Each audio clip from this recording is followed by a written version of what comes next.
একটি বনের মধ্যে সুন্দর একটি খরগোশদের গ্রাম ছিল।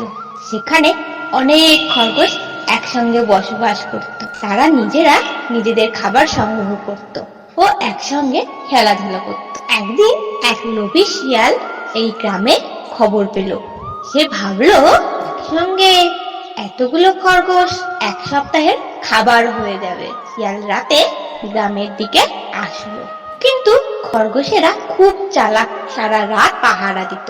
শিয়াল যখন আস্তে আস্তে গ্রামে ঢুকতে লাগলো, খরগোশেরা লাফিয়ে তার সামনে এসে বলল, এই গ্রামের বাইরে থেকে ঢুকতে গেলে তোমায় একটি পরীক্ষা দিতে হবে। শিয়াল একটু অবাক হয়ে বলল, কি পরীক্ষা?